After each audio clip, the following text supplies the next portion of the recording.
Anak-anakku yang saya cintai sekaligus saya banggakan, selamat berjumpa kembali dengan Pak Sudha Rusman. Sudah kan setelah ujian dengan semester selesai, saat ini kita berjumpa lagi dalam materi kelanjutan daripada beberapa materi yang sudah diajarkan oleh Pak Sudha beberapa waktu yang lalu. Kita anggap ini adalah pertemuan awal ya, pasca atau selesainya ujian tengah semester. Insya Allah anak-anak sekarang karena teorinya kemarin sudah sebagian kita berikan Pak Sudha, untuk insya Allah pada hari ini mulai pertemuan ini kita sudah mulai membahas beberapa materi atau penyelesaian soal. Kita awali, ingat dari awal kita bicara listrik statis ya. Listrik statis yang sudah jelas kemarin alhamdulillah anak-anak ulangannya nilainya bagus-bagus ya, hebat-hebat. Tetapi untuk pada pertemuan pertama setelah ujian tengah semester, insya Allah Pak Sudha akan membahas tentang hambatan ya, hambatan. Insya Allah gambar lambang hambatan kemarin sudah saya akan jelaskan Pak Sudha, ada 3 hal nanti, yaitu hambatan yang disusun secara seri, hambatan yang disusun secara paralel, dan hambatan yang disusun secara gabungan ya. Sekarang Pak Sudha akan menjelaskan tentang bagaimana anak-anak mengerjakan sebuah hambatan ya. Hambatan, ingat anak-anak, apa fungsi kita memahami penyusunan hambatan ini ya? Tujuannya adalah agar anak-anak bisa melakukan sesuatu atau penggunaan energi listrik dengan efektif dan efisien ya. Tidak boleh ngawur. Kapan diperlukan seri, kapan diperlukan paralel, kapan diperlukan gabungan ya. Oke. Kita lihat di papan tulis ya, Pak Sudha akan menjelaskan dengan rinci. Nah, kita ingat dulu ya, yang seri ya, coba dilihat. Seri itu adalah kemarin kita sepakati. Nah, gandenkan seperti ini.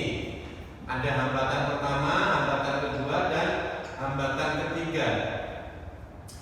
Anak-anak jelas apa ciri-ciri hambatan seri? Bila mereka digabungkan ya, akan menghasilkan besaran hambatan pengganti yang lebih besar dari hambatan yang disusun. Satu misal, Pak Sudha meletakkan di sini 2, di sini 1, di sini 3 ya. Hambatannya satuannya di sini ingat ya, omega ya. Ingat ya, nih. Nah, maka nanti hasilnya akan lebih besar dari yang terbesar kan 3. Ada 1, 2, dan 3. Hasilnya lebih 3. Kita tulis dulu, jangan lupa ditulis. Cara mengerjakan diketahui ya. R1-nya sama dengan 2 ohm ditulis. R2-nya ditulis sama dengan 1 ohm ya. R3-nya ditulis 3 ohm. Nah, ditanya, coba jangan lupa, ditanya adalah R seri. Ini R penggantinya. Lalu jawab. Nah, setelah mulai jawab, ditulis rumusnya.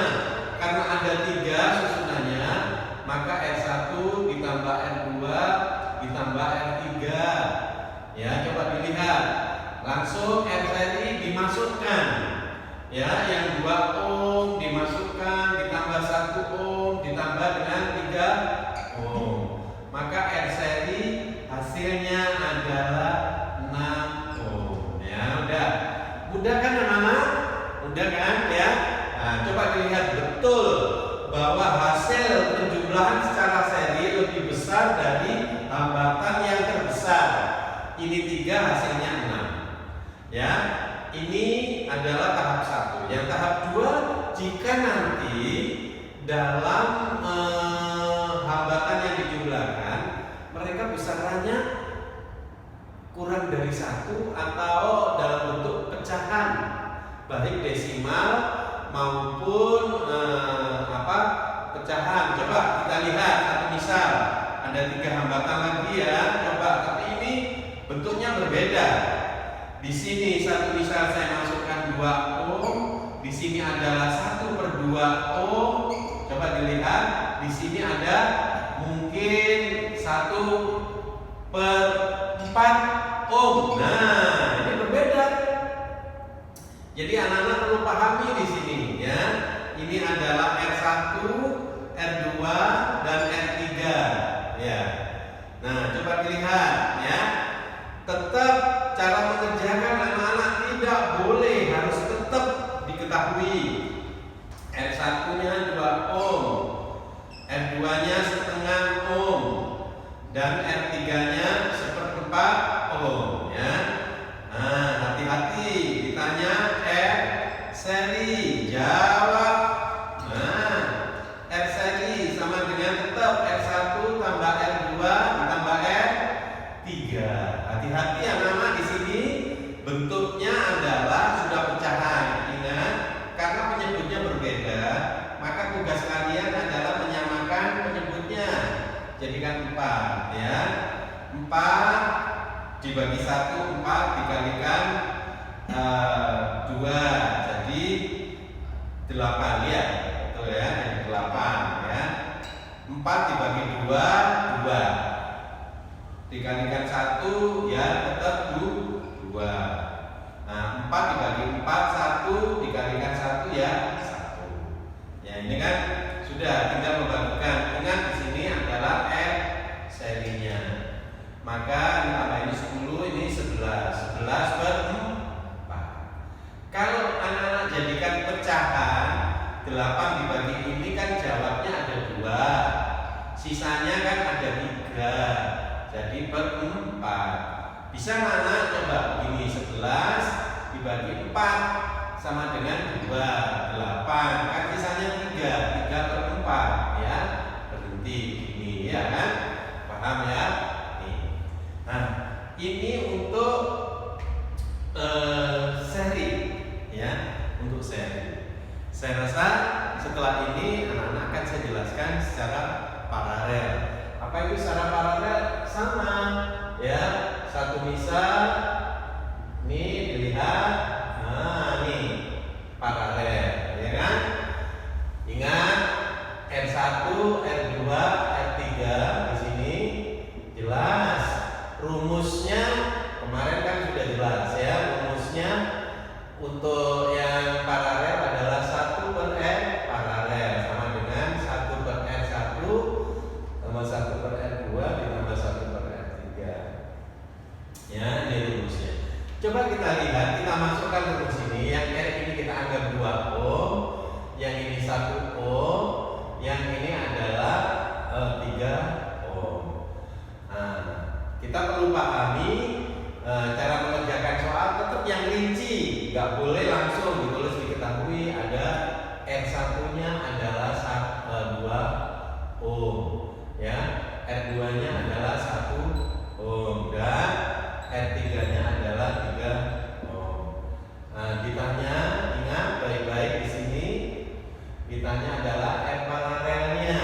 Nah, maka jawabnya rumusnya ditulis 1/R paralel, 1/R1 ditambah 1/R2 ditambah 1/R3. Ingat, R paralel 1/2 ditambah dengan 1/1 ditambah dengan 1/3. Seperti tadi, ayo di sini adalah dijadikan yang sama ya, 6. Mengapa? 6 bisa dibagi 2, 6 bisa dibagi 1, 6 bisa dibagi 3. 6 dibagi 2, 3 dikalikan 1, 3. 6 dibagi 1, 6 dikalikan ya 6. 6 dibagi 3, 2 dikalikan 1 ya 2. Maka di sini ingat R paralelnya ini tambah ini 9 tambah ini 11. 11/6. Hati-hati. Di sini per. Maka akan ada perkalian silang ya. Saat RP kali ini R paralelnya kali 11 sama dengan 1 kali 6. Ya, 1 kali 6. Maka R paralel sama dengan 1 kali 6, 6 dibagi 11. Ya, ini jawabnya.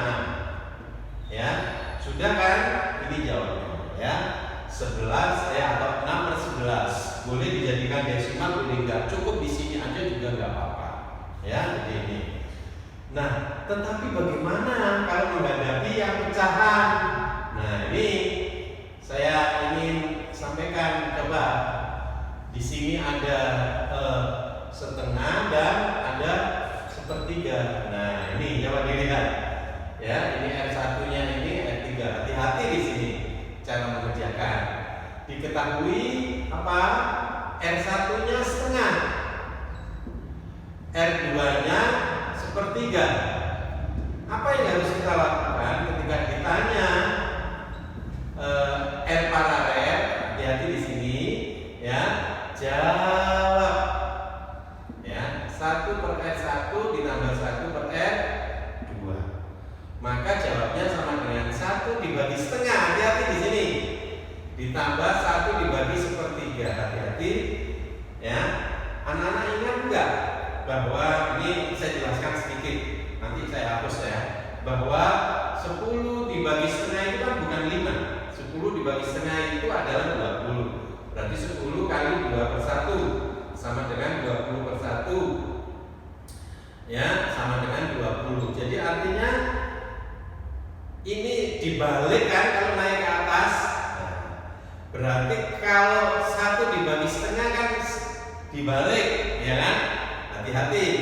Jadi ini ngerti ya, paham ya? 10 dibagi setengah itu tidak 5, tapi 10 dibagi setengah itu 20. Maka di sini harus hati-hati. Nah, 1 dibagi setengah berarti boleh ditulis 2 per 1 kan? 2, ya kan? Nah, yang ini anak-anak 1 dibagi 3 berarti 3 per 1. Ingat di sini masih R paralel. Karena di sini sudah sama, seper R paralel sama dengan 5 per 1. Hati-hati, jawabnya bukan 5 per 1. Seperti tadi kan, kalau 11 per 6 seper paralel dibalik menjadi 6 per 11. Maka saat ini nggak usah dihitung ini, anak-anak kan udah tahu. Boleh ditulis bahwa R paralel adalah 1 per 5, ya, atau 0,2 kan. Nah, lupa dari mana ini? Seperti tadi kan, ini kali ini 5 kali R paralel sama dengan 1 kali 1. Maka R paralelnya sama dengan 1 per 5, ya. Kembali lagi ke sini, ya. Saya rasa sudah ada contoh soal yang 1, ada 2, ya. Sedangkan nanti contoh soal gabungan itu biasanya antara yang seri di sini digabung dengan yang paralel, ya. Saya rasa anak-anak di sini saya masukkan 1, di sini saya masukkan 2, di sini saya masukkan 3, di sini 2. Ini tugas, tidak apa-apa nanti dikerjakan apa bisanya semampu kamu. Kalau nggak mampu juga nggak apa-apa, Pak Sudar akan bahas di pertemuan berikutnya. Ya, saya rasa anak-anak ingat baik-baik. Tadi ini dicoba, nanti kalau nggak bisa ditanyakan, ya insya Allah Pak Sudar akan bantu. Ya, ini sudah rinci. Nanti pada pertemuan berikutnya tinggal membahas yang gabungan, ya, yang gabungan. Nanti kalau terlalu banyak nanti bingung, ini dulu, nanti setelah itu gabungan. Saya rasa itu dulu anak-anak untuk pertemuan ini, ya, itu hambatan. Insya Allah pada pertemuan berikutnya Pak Sudar juga akan bahas tentang bagaimana ketika hambatan itu sudah digabungkan dengan rangkaian tertutup, ya, akan kita berikan pada minggu depan, ya. Saya rasa itu dulu anak-anak pertemuan pada pagi hari ini. Coba anak-anak ingat baik-baik bahwa saat ini situasinya masih dalam musibah pandemi 19. Oleh karena itu anak-anak masih tetap harus menjaga protokol kesehatan dengan baik, ya. Pakai masker kalau keluar, jangan berkerumun, jaga jarak dan sebagainya, ya. Mari sebelum berakhirnya ini Pak Sudar titip kepada anak-anak tetap harus menjalankan sholat, ya, dengan baik dan tetap berbakti pada orang tua. Ya, mari kita akhiri dengan bacaan hamdalah. Alhamdulillahirabbil alamin.